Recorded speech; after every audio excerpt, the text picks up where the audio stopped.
The first sign is not fire. It is not violence. It is not panic. The first sign of collapse is silence. A silence where systems used to hum, where lights used to glow, where data used to move invisibly through cables and air. In the first hour, most people barely notice. In the first 12, they feel irritated. By the end of 72 hours, the rules that governed modern life no longer apply. And survival is no longer evenly distributed. It becomes selective, quiet, mathematical.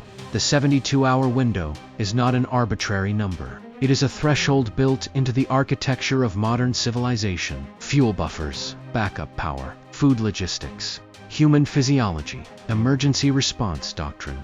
Almost every critical system that keeps millions alive without effort is engineered with a short grace period, not resilience. When that buffer expires, people do not fail all at once. They fail according to which systems they unknowingly depended on most. The immediate problem is not the collapse itself. It is the mismatch between perception and reality. Most people imagine collapse as a single dramatic event, an explosion or an announcement. In reality, collapse is a cascading loss of functions, each one triggering the next. Electricity fails, which disables communication, which shuts down payment systems, which halts fuel distribution, which immobilizes transport, which cuts food resupply, which overwhelms water treatment, which destabilizes health services. None of these failures require malicious intent or rare circumstances. They are the natural consequence of tightly coupled systems losing synchronization. Emergency planners understand this, but public understanding remains dangerously shallow. The common belief is that help arrives quickly, that authorities stabilize conditions, that society bends but does not break. That belief is statistically unsupported. Modern emergency response is designed for localized disasters, not systemic ones. Fire departments assume functioning water pressure. Hospitals assume grid power and supply chains. Police assume communication networks and fuel. When those assumptions fail simultaneously, response capacity collapses faster than public order. This misunderstanding is reinforced by daily life itself. Modern systems are intentionally invisible. You do not see the power plant, the pumping station, the server farm, or the logistics hub. You see a switch, a tap, a screen, a shelf. This abstraction trains the brain to believe in permanence. When the interface fails, the mind searches for customer service, not survival logic. The first 72 hours are where this cognitive lag kills people, not through violence, but through inaction. The hidden truth behind the 72-hour collapse test is that survival is decided less by supplies and more by system literacy. Those who understand how infrastructure degrades can anticipate failure before it becomes visible. Those who do not wait for confirmation, and confirmation always arrive too late. Collapse does not announce itself. It reveals itself through secondary signals.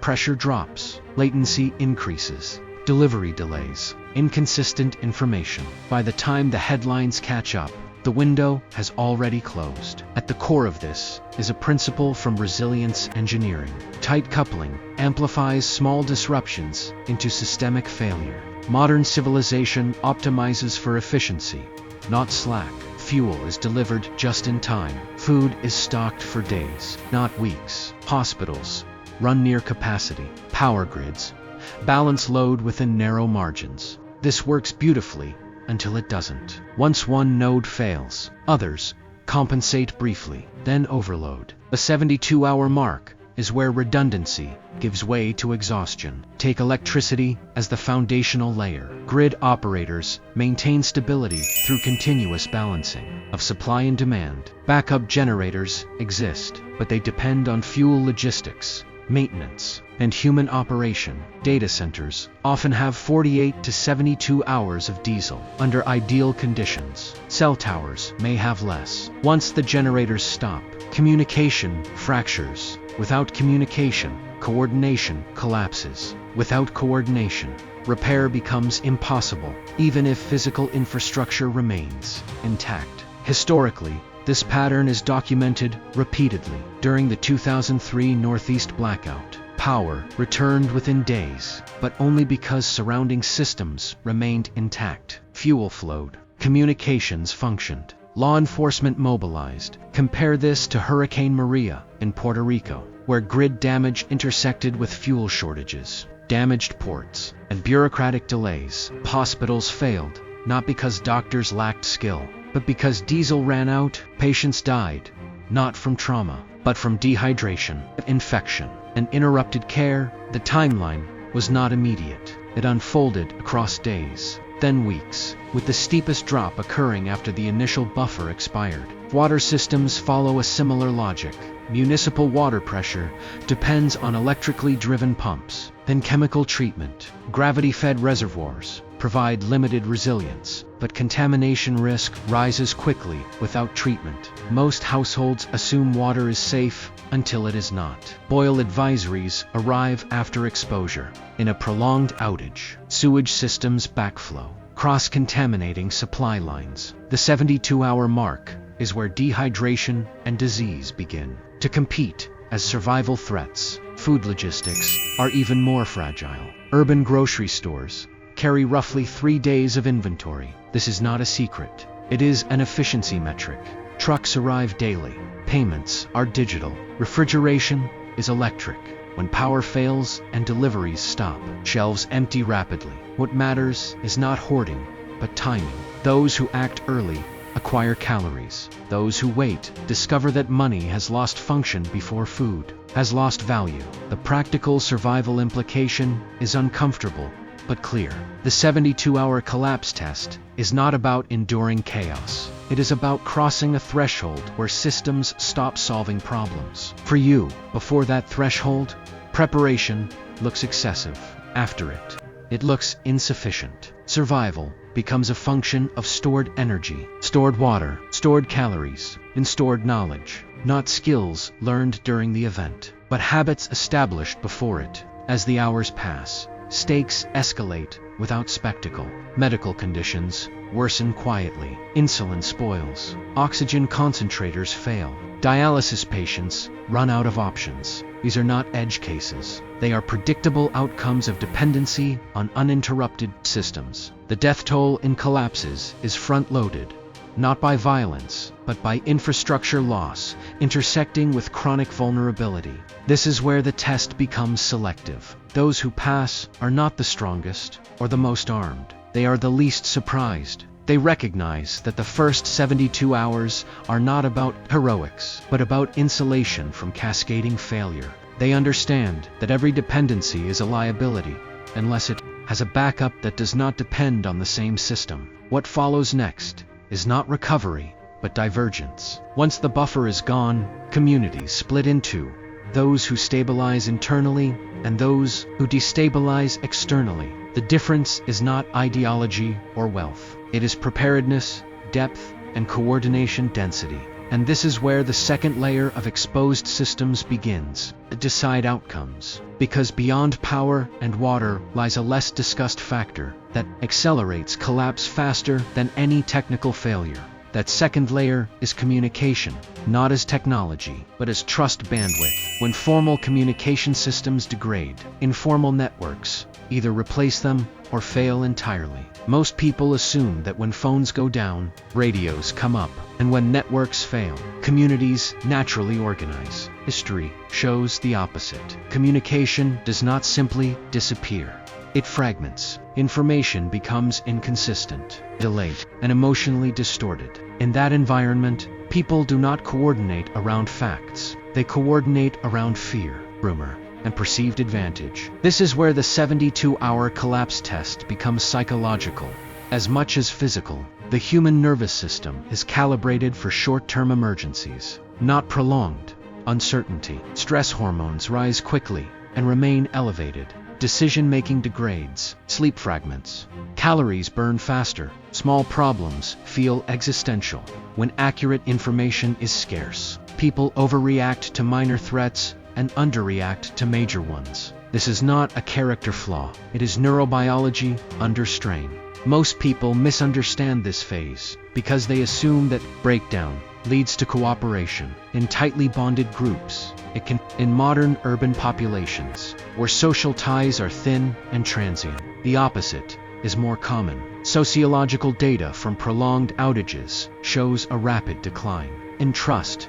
Beyond immediate family, neighborhoods do not unify automatically. They atomize, unless there is pre-existing structure. This is why emergency management emphasizes community preparedness long before disasters occur, and why that guidance is rarely followed. The hidden principle here is that communication systems are not just about signal transmission. They are about expectation management. When systems function normally, expectations are synchronized. People know what tomorrow looks like. When systems fail, expectations desynchronize rapidly. Some people expect recovery in hours. Others expect violence in minutes. Actions taken under these mismatched assumptions collide, creating secondary crises that would not exist if timelines were shared. From a technical standpoint, modern communication is extraordinarily brittle. Cellular networks rely on grid power, fiber backbones, and network operation centers staffed by humans who must commute, eat, and rest. Backup power exists, but like all backups, it assumes refueling. Satellite phones are not a universal solution.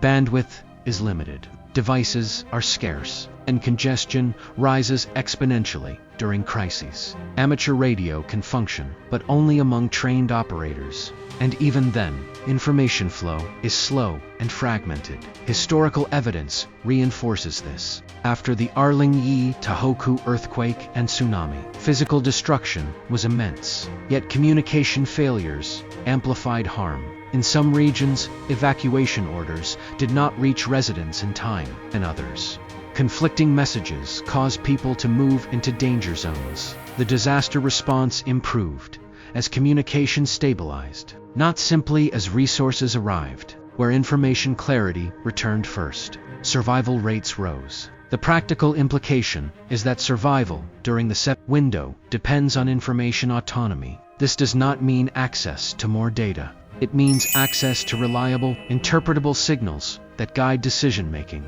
when official channels are absent or untrustworthy due to overload. Those who survive are often those who can observe, infer, and act without external validation. As this phase unfolds, another system begins to degrade in parallel, often unnoticed until it is nearly gone. Time coordination. Without reliable clocks, schedules, and broadcasts, human activity loses synchronization. Fuel deliveries miss windows. Medical dosing becomes erratic. Shift work collapses. Even something as simple as daylight becomes the primary regulator. Again, this regression is subtle but consequential. Civilization runs on synchronized time. Collapse. At this point, the collapse test intensifies. Power may still flicker. Water may still flow intermittently, but coordination has broken down. This is where localized stability becomes possible for some and impossible for others. Those with internal protocols adapt. Those waiting for external instructions stall. The escalation continues as security becomes a concern, not because crime suddenly appears, but because predictability disappears. Law enforcement agencies rely on dispatch systems, fuel, staffing, and judicial support. When those degrade, response becomes selective. Coverage gaps widen. Most people misinterpret this as abandonment. In reality, it is triage under resource scarcity. Studies of prolonged blackouts show that most violence occurs not at the onset, but after prolonged uncertainty, when resources are unevenly distributed and trust has eroded. The myth of immediate chaos distracts from the real danger, which is slow This is why the 72-hour mark is so critical. It is the point where psychological resilience, information, clarity, and resource buffering either stabilize or collapse together. What follows is the exposure of a system few people consider until it fails completely. Energy at the human scale, not electricity, but metabolic energy. As stress rises and calories become scarce, physical capability drops. Cognitive performance follows. Small injuries become debilitating. Immunity weakens. The body begins to consume itself to maintain function. This biological clock does not care about optimism or denial. The test is ruthless because it is cumulative. Each failed system increases load on the others. Those who prepared only materially may still fail if they lack the behavioral discipline to manage stress, ration resources, and maintain sleep. Those who prepared only mentally may fail without physical buffers. Survival emerges at the intersection of infrastructure awareness, physiological management, and social coherence. This brings us to the third exposed system, one that determines long-term outcomes far more than any single supply. Cash. And once it degrades, recovery becomes exponentially harder rather than merely delayed. The third system is sanitation, and it is the fastest path from inconvenience to catastrophe. When people think about collapse, they think about food, water, and security. They rarely think about waste. Yet historically, sanitation failure has killed more people than famine, conflict, or exposure combined. It operates quietly, invisibly, and with a delay that masks causality until it is too late to intervene easily. Modern sanitation depends on gravity, water pressure, chemical treatment, and continuous maintenance. Toilets flush waste into systems that assume constant flow. Sewage treatment plants rely on electrically driven pumps, aeration systems, and skilled operators. When power fails, these systems do not stop immediately. They degrade. Pressure drops. Backups form. Overflow points activate. Cross-contamination becomes statistically inevitable, not hypothetical. Most people misunderstand this risk because sanitation failure does not announce itself dramatically. There is no explosion. There is a smell, then a discoloration, then a pattern of illness. Gastrointestinal infections rise first. Dehydration follows. Secondary infections exploit weakened immune systems. By the time people connect symptoms to infrastructure failure, the exposure has already occurred. The hidden science here lies in pathogen dynamics. Human waste carries bacteria, viruses, and parasites that are normally isolated from drinking water through layered barriers. Remove one layer, and risk increases. Remove several, and outbreaks accelerate. Non-linear. Cholera, dysentery, and hepatitis A are not relics of the past. They are ever-present, suppressed by infrastructure. When that infrastructure falters, disease ecology reasserts itself. Historical data makes this brutally clear. After the 2010 Haiti earthquake, the cholera outbreak that followed killed thousands, not because the pathogen was new, but because sanitation systems were compromised and population density remained high. The outbreak did not begin immediately. It emerged weeks later, once waste management failed and clean water access became inconsistent. The timeline matters because it reinforces a core principle. Collapse is delayed, then decisive. From a practical survival standpoint, sanitation literacy is as critical as water purification. Knowing how to isolate waste, control vectors, and maintain hygiene under constrained conditions directly affects survival odds beyond the 72-hour window. This is not about comfort. It is about breaking transmission chains before they form. As sanitation degrades, healthcare becomes overwhelmed. Even if facilities remain standing, minor infections escalate. Wounds that would normally heal become septic. Antibiotics, if available, are misused or hoarded, accelerating resistance. The system enters a feedback loop where illness reduces labor capacity, which further degrades sanitation, which increases illness. This loop has ended civilizations before, long before modern weaponry existed. The escalation here is subtle but relentless. At first, people adapt by improvisation. Buckets replace toilets. Trash accumulates in sealed bags. These are temporary measures. Without disciplined protocols and spatial separation, they fail. Urban environments are particularly vulnerable because population density compresses risk. Rural areas have more physical space, but often less access to medical resources. There is no universally safe zone, only different failure modes. This is where the collapse test becomes deeply unequal. Those with prior knowledge implement sanitation controls early. Those without rely on improvisation under stress. The difference shows up statistically in morbidity rates, not immediately in visible collapse. Survivors are not those who avoid exposure entirely, but those who reduce it below critical thresholds long enough for stabilization or adaptation. As this system fails, the fourth exposed system begins to dominate outcomes. Logistics. At the micro level, not national supply chains, but household level flow of resources. How water is moved, how calories are allocated, how tools are shared, how tasks are sequenced. In normal life, logistics are externalized. Then collapse, they become personal. Most people assume logistics are about stockpiles. It is not. It is about throughput, how much effort it takes to convert stored resources into usable output. A generator without fuel access is dead weight. Food without water is ballast. Water without a way to transport it becomes a fixed asset.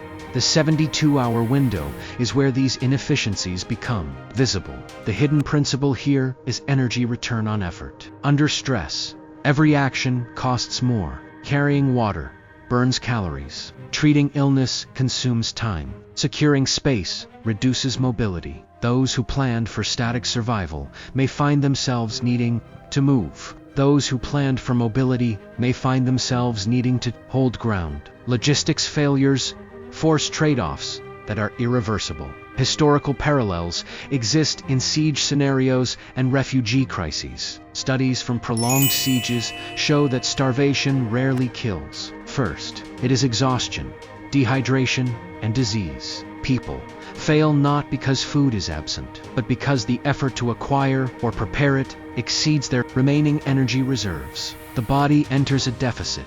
It cannot escape. This phase escalates stakes by compressing decision windows. Mistakes compound quickly. A contaminated water source sickens a household. A wasted calorie reduces future capacity. A conflict over resources fractures cooperation. There is no reset. Each day narrows options. The 72-hour collapse test is therefore not a single exent, but a sequence of filters. Power, communication, sanitation, logistics. Each removes a portion of the population from the viable survival pool. Those who remain are not lucky. They are aligned with the physics of failure rather than resisting it. Beyond this point, the collapse transitions from acute to chronic. Systems do not return. They reconfigure at a lower level of complexity, and it is in this transition that the final deciding system emerges, one that determines whether survival stabilizes or erodes into long-term decline. That final deciding system is social coherence under resource constraint, not community in the abstract, but the ability of small groups to maintain rules, roles, and restraint when external enforcement disappears. This is where collapse either plateaus into a survivable equilibrium or continues its downward spiral into fragmentation and attrition. Most people misunderstand this phase because they imagine social order as something imposed from above. In reality, order is negotiated continuously at the local level. Laws do not enforce themselves, norms do. When institutions fail, norms either adapt or vanish. The difference determines whether violence remains rare or becomes routine. The hidden science here comes from behavioral ecology and game theory. In resource-scarce environments, groups that establish predictable cooperation outperform those that rely on dominance or opportunism.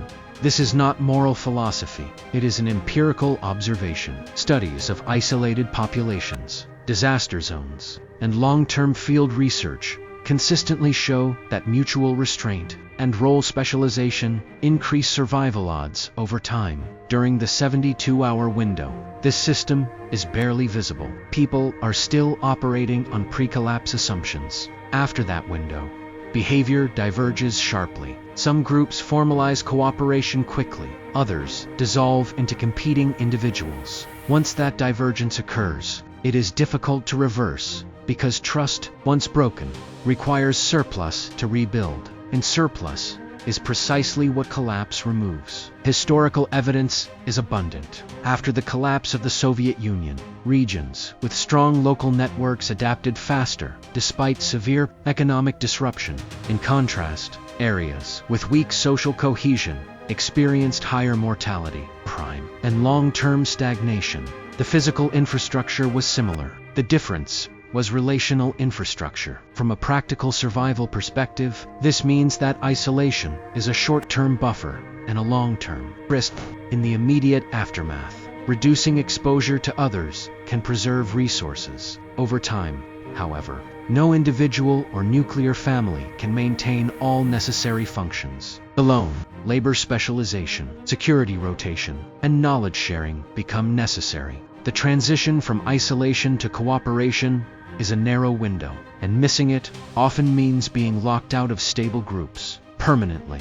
This is where the collapse test becomes moral without being sentimental. Choices made under pressure define reputations that persist. Hoarding, deception, and opportunistic violence may yield short-term gain, but they degrade group viability. Conversely, selective generosity, rule enforcement, and conflict resolution create resilience that compounds over time. These dynamics operate regardless of ideology. They are structural. As this social system stabilizes or fails, the long-term trajectory becomes clear. Collapse does not end. It resolves into a new baseline. That baseline may be harsh, but survivable, or it may be chaotic and lethal. The 72-hour test filters who reaches this stage, but the months that follow determine whether survival becomes sustainable at scale. This pattern explains why collapses rarely look like total annihilation. They look like thinning infrastructure contracts. Populations decline unevenly. Knowledge concentrates. Skills that were once optional become essential. The world does not end. It becomes smaller, harder, and less forgiving. The final warning embedded in this analysis is not about fear, but about timing. Preparation is not about predicting specific disasters. It is about aligning your dependencies with reality. Every system you do not understand is a system you cannot replace. Every buffer you assume exists, but has not verified, is a gamble. Every skill you postpone learning is a liability disguised as convenience. The 72-hour collapse test is always running. Even in normal times, it is embedded in how close the edge systems operate, how little slack is tolerated, and how quickly complexity unravels under stress. Passing it does not require paranoia or extremism. It requires literacy, discipline, and humility before physics and biology. Those who survive are rarely those who are expected to. They are those who recognize that modern life is not robust by default, and that resilience is not inherited from institutions. It is built deliberately, long before silence falls, where the hum of systems once lived.